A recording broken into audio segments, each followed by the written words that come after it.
again, good evening everyone. So for today's topic guys is i-topic lang na to katong nag-trending karon nga bayot nga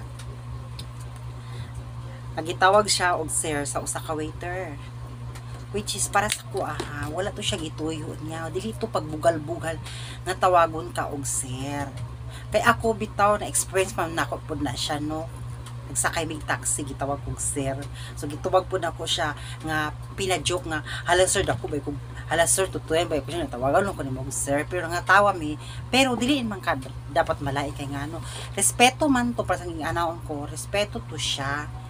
Mabalaan man nimo ang pagtawag og sa pabalik-balik kay ngano mabalaan nimo ang yaga-yaga og dili yaga-yaga kato siya, respeto lang siya. Unta naman lang kung gitawag man lang ka og sir, ganang ibig din pa man nimo, marag nganong kinahanan pa man jud ka patindugo nimo ang usa ka waiter say within 2 hours.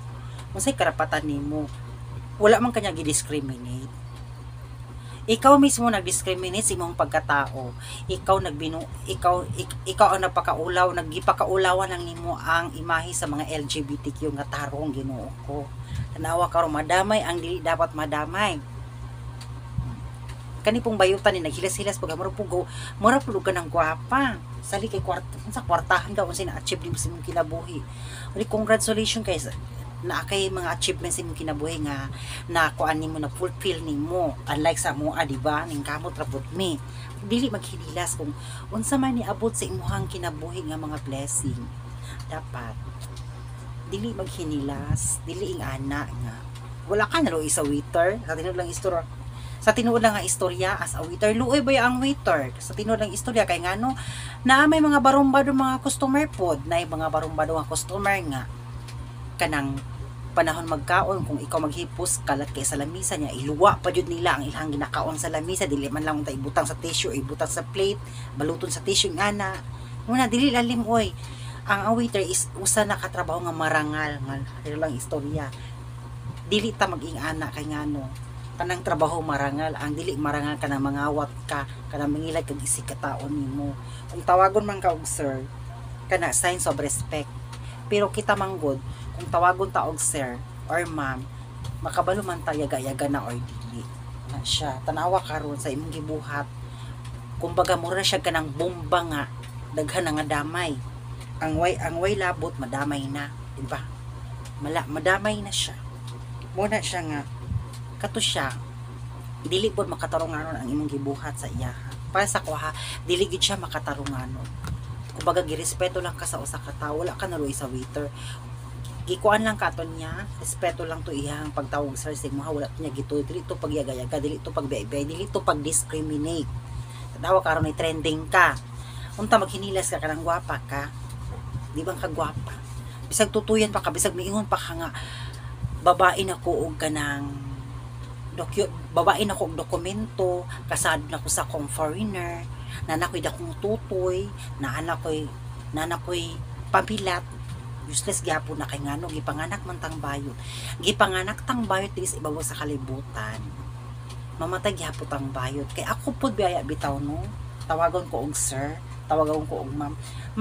Malipad na gud ko pag naimo tawag sa ko ang ma'am. Pero ako mga tawa, syempre kabalugod sila unsa akong pagkatao. Pag mo tawag sa kuag sir mo, ingon na lang pod ko, mag-joke na lang pod ko nga aw anak ko moduko man pod ko, kabalo man pod ko unsa ko tinud akong pagkatao. Tawagon pa man ko nimo sir or ma'am, moduko man jud ko naman jud ang kamatuoran nga naamon gyud uwat sa to ang tuli, di ba? Mo na dawato na to ang pinaka-importante sa acceptance, dawato na to atong pagkat unsa og kinsa ta ana siya. Kay imbis hinihinay na madawat diri sa lipunan sa atong lipunan, dili na hinuon ta kay nga tungod man pud sa atong mga attitude, pero lang sa mga tarong o dili tarong nga mga membro sa LGBTQ. Busa dili ta maghinilas kay bisag unsaon, bisag ikaw pa ang pinakagwapa diha, ikaw pa ang pinakakadakong totoy, ikaw pa ang pinakamayaman diha, magparespeto ka og ma'am, as long as gipanganak ka nga ikugan bayot gihapon ka, dili ka matawag nga babae. Ang ato alang anang is respeto, magrespeto ta sa atong sarili para sa respetohon pud nila kay ngano nato bay ubang tao nga kumbaga mo respeto sa tawag mo tag ma'am, Pero ako, kung if ever man na ay tao nga mo respeto sa ko, tawagon ko og ma'am, ingon na lang pud nako nga mahiyang maano ko sir kanang kumbaga anawon jud ako nga ay lang ko tawag og ma'am kay murag mailang ta kay dili baya mi babae, gay baya mi.